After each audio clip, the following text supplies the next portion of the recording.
God, we thank and praise you for the wonderful day you've given us, O Lord. Speak to each one of us, O Lord, so that we walk in your presence, O Lord, Father. We commit everyone in the most precious name of our Lord Jesus Christ. Amen. Today's lesson is back to a living God, or receiving the blessing, full hope in our Lord. Exodus 32, verses 26. Then Moses stood in the entrance of the camp and said, "Whoever is on the Lord's side, come to me. Whoever is on the Lord's side, come to me." The first to respond to Moses were men from the tribe of Levi, an act that drew them more fully into the Lord's service. And if you go to the Exodus chapter 3 to 32, we come to know how God blessed Israel people. And if you read Exodus 3 verse 7, it says, God heard the cry of Israel people, and sent Moses and Aaron to save them from the slavery of Egypt people. If you read Exodus 7 verses 9, God shows with Moses' rod the power of God. That is, with the rod he made a serpent in front of Pharaoh. And if you read from Exodus chapter 7 to Exodus chapter 11, if you read, we can know that God gave 10 plagues to show Pharaoh or the Egyptian people the power of God. At the same time, God's love over Israel people. In Exodus chapter 14, we find that Israel people crossed the Red Sea. God raised the Red Sea dry, made the sea into land, dry land, and the Israel people could walk the dry land. But the Pharaoh and his people, they could not. They could not see, or they could not walk, and Pharaoh's people all were drowned in that Red Sea. All this God has done in 40 years, leading the Israel people to get into a new land with milk and honey. God was with them 40 years, giving all their needs whenever they asked. God supplied everything.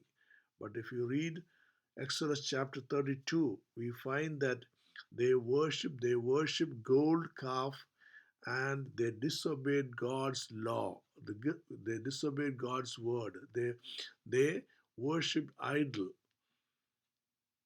But today, it is for us to know our living God, that He is with us, and so that we walk in His presence.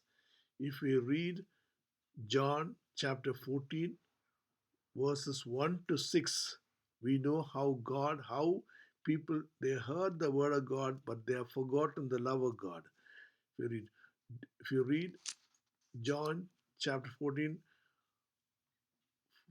first verse to 4 verses, we read, "Do not let your heart be troubled. You believe in God, believe also in me. In my Father's house are many rooms. If that were not so, I would have told you that I am going there to prepare a place for you.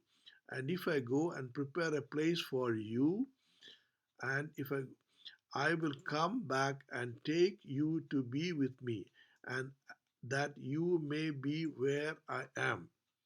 You know the way to the place where I am going." See, God has said to the disciple very clearly. He said, "You know the way to the place where I am going." But when you read verses 5, John chapter 14, verses 5 read, "Thomas said to him, Lord, we do not know where you are going, so how can we know the way?" When by this we know that Thomas and the disciples were with God, with Jesus Christ for 3.5 years. Jesus Christ was teaching them the Word of God, the love of God, and with the help of the Holy Spirit was showing the way which Jesus Christ was telling them. But still, when they saw Jesus Christ also, they saw him, everything what he spoke, they saw the miracles, everything. But then Thomas said to him, Lord, we do not know where you are going. Today, the same doubt we have, many people have today. But today we have been told by the word of God, if you read verses 6, John 14, verse 6, Jesus said, I am the way. Jesus Christ is speaking to us today as to the disciples. I am the way. So by this we know God is the way for everything. When you are in the earth, He is the way who shows the right way for us to live. eh, Especially in the sickness time, deadly sickness which has come through to individual, to the world, to our cities and to houses. But still God says, I am the way who will protect you, who will guide you, who will be with us. So He is the way for. Jesus Christ said He is the way for us. And the truth. God is where Jesus Christ is very truth in everything. Eh? God sent him for our sins. God sent his only begotten Son for our sins.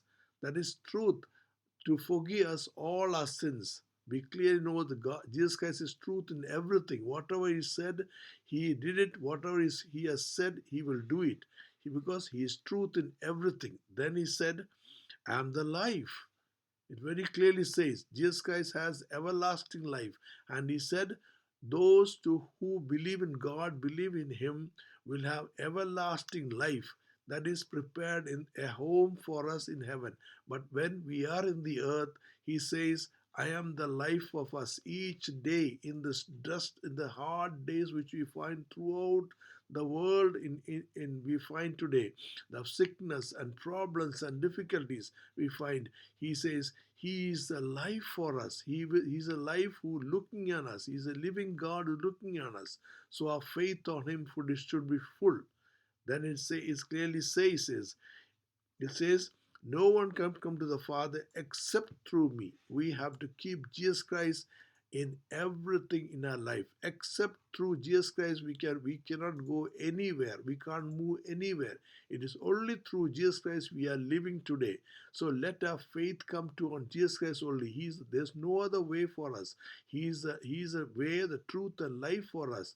And to go and see the heaven and be with the Father, it is only through Lord Jesus Christ. At the same time, in the earth, when we are here in troubles and difficulties, He said, let not your heart be troubled. Just let not your heart be troubled. Believe in God, believe also in Him. So our faith today, my dear brothers and sisters, it is only through Lord Jesus Christ. He is the way for us. So let us pray, let us worship, let us honor Him, so that each day He will hold us. The Bible says He will hold our hands and lead us the right way. So let us pray and worship Him. Let us pray. Almighty God, we thank You. You heard the prayer, the people heard the prayer, Father. Bless them, cover them, protect them, Lord. So the faith on You, on Lord Jesus Christ only, my Lord, with the help of the Holy Spirit, be with us, be with them, my Lord, Father. The grace of God be with you, be with each one of us. Amen.